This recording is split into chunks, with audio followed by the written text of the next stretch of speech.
Why doesn't our government just print more money for people in poverty? Why can't marijuana be a currency? Son, what are you doing? It's fem, son. Wait a second. I just didn't use your preferred pronouns and you aren't flipping like a rogue gorilla.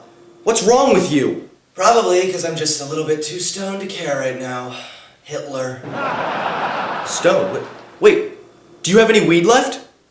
You like weed? Hell yeah! We agree on something? I think so. Whoa.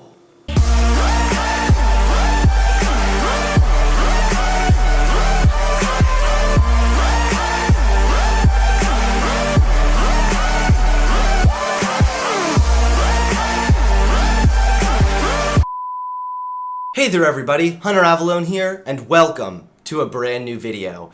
Today's video is sponsored by Vikings War of Clans. Vikings War of Clans was inspired by famous RPG games of the 90s, kind of like Super Mario RPG. What makes Vikings so addictive is that more than 20 million online players are constantly changing how the game evolves, by never-ending fighting over resources, forging new alliances, and competing in live events. Support my channel by downloading Vikings for free, only by using the links in my description box. And get the special bonus of 200 gold coins and a protective shield. Don't forget to look me up and join my clan in Vikings by looking up my nickname, Hunter Avallone. Today, everyone, we will be talking about the one and only Mary Jane, pot, cannabis, weed, whatever you want to call it. I'm here to tell you the truth about it. The truth is, marijuana should not be considered a drug. It should be legalized both recreationally and medically. It is not a gateway drug, and it has a multitude of positive effects, both from a recreational standpoint and, more importantly, a medical standpoint. Today, we will be looking at some common myths associated with weed, as well as talking about the pros and cons. So, ladies and gentlemen, I present to you the truth about weed. Truth is, marijuana should be legalized, both recreationally and medically. I've often said that I'm a libertarian on the two M's, marriage and marijuana. If someone wants to smoke a plant that grows out of the ground on their own property, why should the government be allowed to arrest you for doing so? Now, this is not to say the government should have no involvement whatsoever. Marijuana, like alcohol and tobacco, should be regulated and taxed. In fact, the government has a lot to benefit from legalizing marijuana. According to taxfoundation.org, a mature marijuana industry could generate up to $28 billion in tax revenues for federal, state, and local governments, including $7 billion in federal revenue, $5.5 billion from business taxes, and $1.5 billion from income and payroll taxes. Imagine what our government could do with a $28 billion increase in revenues, probably wasted on even more pointless programs. I mean, Bonquisha does need an abortion, but still, the government has a lot to gain by legalizing this plant. On top of this, legalizing marijuana would allow more in-depth tests and studies to be performed, so we can better understand the pros and cons of the plant. According to Business Insider, because of marijuana's largely illegal status, long-term studies on all its health effects have been limited, meaning more research is needed. Even so, a Food and Drug Administration advisory panel recommended approval of an epilepsy medication that has an active ingredient that's found in cannabis. The drug treats two rare forms of epilepsy, and if approved, would be the first cannabis-derived prescription medicine available in the United States. But because of the overbearing laws placed on marijuana, it results in stories like these. When the pharmaceuticals weren't helping a 15-year-old boy with his intense seizures, his Georgia parents allowed him to smoke marijuana. The boy, David, was having several seizures a day, and his parents began to fear for his life. After they allowed him to smoke marijuana, his seizures stopped for 71 days. Despite this fact, the parents' decision led to the boy, David, being taken away from his parents, who faced possible fines and jail time after being charged with reckless conduct for giving him the drug. David has now been in a group home for 30 days and his seizures have returned.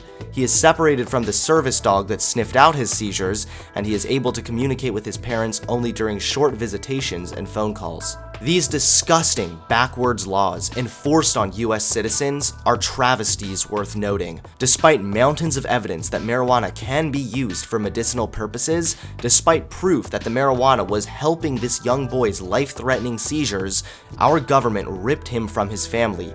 These backwards and old-fashioned laws on marijuana prove our government is more concerned about the legality of a plant than the benefits this plant could offer. The government is more concerned about pushing their agenda than helping the individual. Truth is, weed is not a gateway drug. Marijuana is often called a gateway drug, pushing the unfounded idea that smoking weed will lead to doing harder drugs. This, however, is far more about causation than correlation.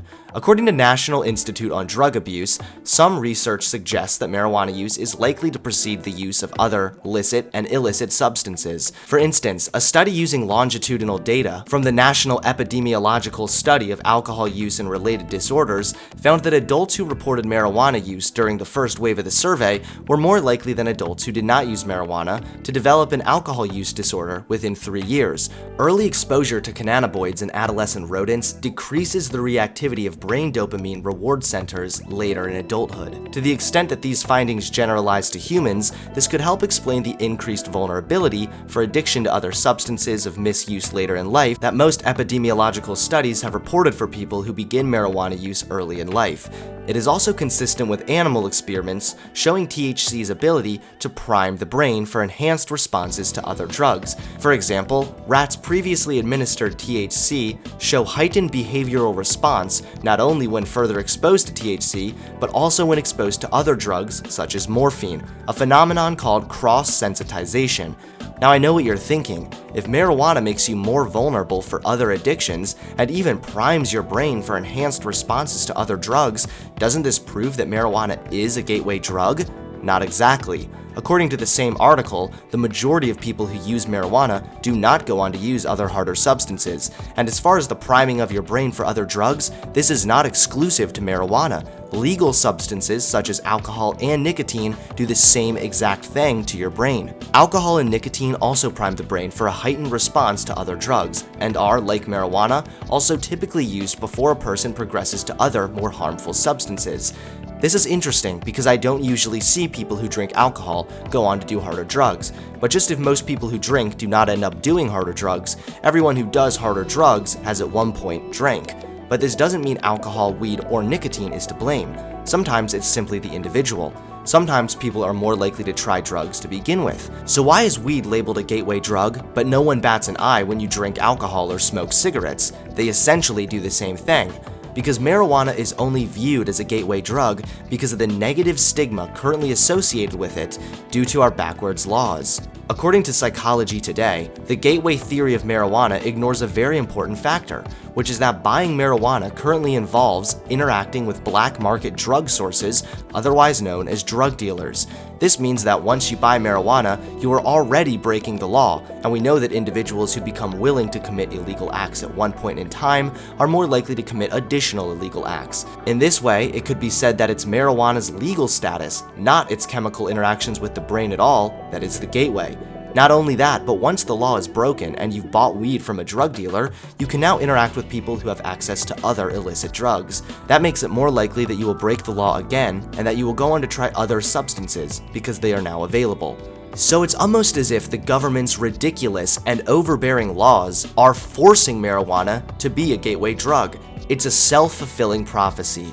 Weed can't be legalized because it's a gateway drug, but the legal status you've given marijuana is creating the illusion that it is a gateway drug, which is also your very reason for keeping it illegal. It makes no sense. Neither of these would be true if the drug is legal and regulated. I believe this is the reason why most people who try alcohol don't try illegal drugs, because they work within different regulatory systems. Alcohol is both legal and socially acceptable, and yet can have just as damaging physical and psychological effects as marijuana and other illicit drugs, if not more so. But most people choose to stay on the side of socially acceptable and legal drug use as opposed to crossing over to harder illicit substances. This point from Psychology Today is also supported by the National Institute on Drug Abuse, who says an alternative to the gateway drug hypothesis is that people who are more vulnerable to drug taking are simply more likely to start with readily available substances such as marijuana, tobacco, or alcohol, and their subsequent social interactions with others who use drugs increases their chances of trying other drugs. Just if something primes the brain doesn't mean you'll actually take that step. There are already substances that do the same thing as well as inflicting more detrimental effects on the users, and they remain legal. One thing's for sure, simply priming your brain is no reason to keep something illegal. Truth is, weed has far more positives than negatives. But let's go ahead and start with the negatives. Anti-marijuana sites will tell you weed is connected with car accidents, negative effects on memory, focus, and critical thinking skills. As far as car accidents go, there seems to be contradictory evidence. The Insurance Institute for Highway Safety analyzed insurance claims for vehicle collisions filed between January 2012 and October 2016. The IIHS researchers compared claims in states that had recently legalized marijuana, Colorado, Washington, and Oregon, with claims in similar neighboring states that hadn't.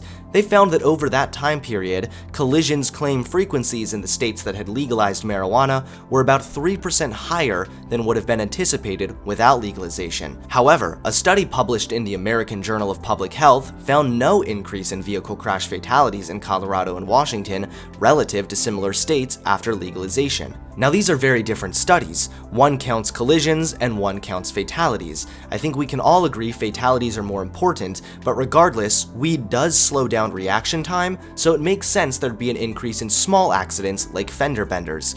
Even more so, according to Reuters, after states legalized medical marijuana, traffic deaths fell.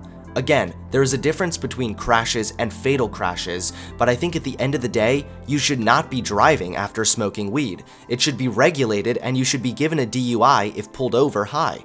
I know some will claim they can drive better when they're high, but this isn't about you. It's about risking other drivers' safety. However, just if you can't drive after smoking weed is no reason why it should be illegal or stigmatized. I mean, for goodness sakes, NyQuil says not to drive after taking it. Another negative effect is how weed affects memory. A professor at a university in Switzerland and the study's main author said they looked at nearly 3,400 Americans over a 25-year period. Testing verbal recall, they found that users who smoked every day could, on average, recall 8.5 out of every 15 words. In contrast, those who smoked much less or didn't consume at all could recall 9 out of every 15 words. Now, if you ask me, 8.5 words compared to 9 words isn't a big deal, but weed can still affect memory to a degree. One study from PubMed.gov found that THC significantly impaired recall 2 hours after consumption, but no residual effects persisted after 24 to 48 hours. Also, cannabis doesn't appear to affect one's ability to recall existing memories. For example, even if you're really stoned, you're unlikely to forget your birth date, where you live, or what school you graduated from. So yes, weed can affect memory temporarily, kind of like alcohol, but does not appear to have much of a lasting effect. There are also medical concerns such as heart attacks and psychosis, but these seem much more likely if you are already prone to heart attacks or schizophrenia. Many people smoke weed for years and years and never develop psychosis or have heart attacks. Now let's go ahead and look at the positives, and believe me, there are mountains of positive effects from weed. The first pro, of course, smoking weed is a lot less gay than vaping. But seriously, we already know how weed can help with seizures, but on top of that, it can also help with chronic pain. The National Academies of Science, Engineering, and Medicine said there was definitive evidence that cannabis can be an effective treatment for chronic pain. You may get the idea that weed can harm your lungs, which makes sense. Smoking anything usually isn't good, but weed does not harm lung capacity. In fact, it may even improve it. The Journal of the American Medical Association found that marijuana smokers performed better on tests of lung function compared to non-smokers and cigarette smokers.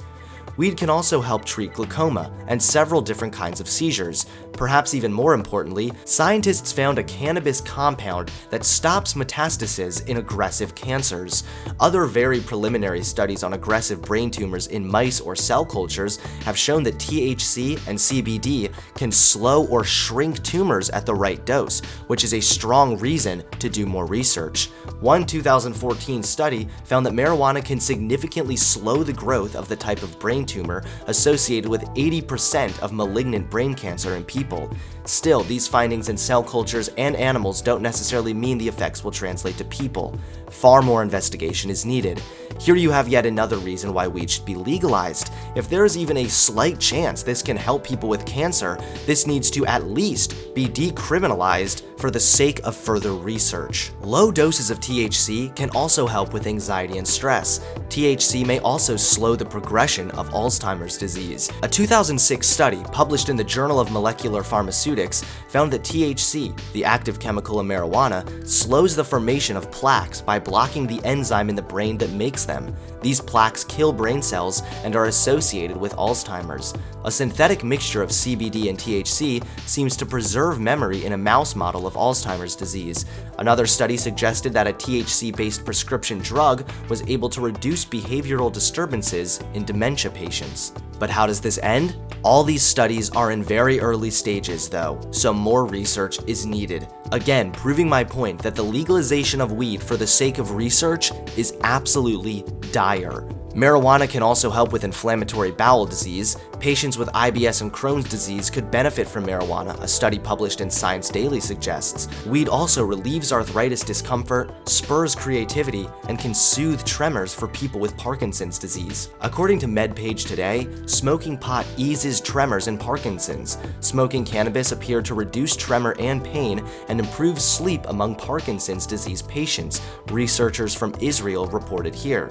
In 2014, Multidisciplinary Association for Psychedelic Studies received a $2 million grant from Colorado for study of medical marijuana for PTSD. Naturally occurring cannabinoids similar to THC help regulate the system that causes fear and anxiety in the body and brain. And finally, medical marijuana seems to reduce opioid overdose deaths. According to Stat News, 3 recent studies support this claim. In 2014, researchers found that states with any kind of medical marijuana law had a 25% lower rate of death from opioid overdoses than other states. A 2015 study drilled down into different aspects of marijuana laws. Medical marijuana dispensaries were associated with a 16% and possibly as high as a 31% decrease in opioid overdose deaths, especially among men, compared to states without dispensaries. And a July study in Health Affairs found that doctors in states with medical marijuana laws wrote fewer prescriptions for pain meds to Medicare patients than their colleagues in other states. That suggested that the reason for the decline in opioid deaths seen in the 2 earlier studies might indeed be because doctors are prescribing fewer of the drugs. The evidence is beyond clear. Marijuana has an incredible amount of benefits, far more benefits than negatives. Anyone who will try and argue that the negative effects from marijuana are good reason to keep it illegal and stigmatized are living in delusion. Besides, anyone who holds this belief contradicts themselves anytime they so much as take over-the-counter cold medicine. Every type of medication has side effects. Medicine commercials usually list large amounts of negative side effects. However, the drug is still sold and taken by people who believe the positives outweigh the negatives. There is absolutely no reason why marijuana should be illegal and stigmatized. It's time our government examines this hard evidence and changes the laws from the old-fashioned, backwards laws we currently have. Marijuana should be legal for the sake of research. The government would greatly benefit from legalizing it. Marijuana is not a gateway drug. The legal status is currently making it one, and the positives greatly outweigh the negatives. Weed should be legal, both medically and recreationally. And that's the truth about weed.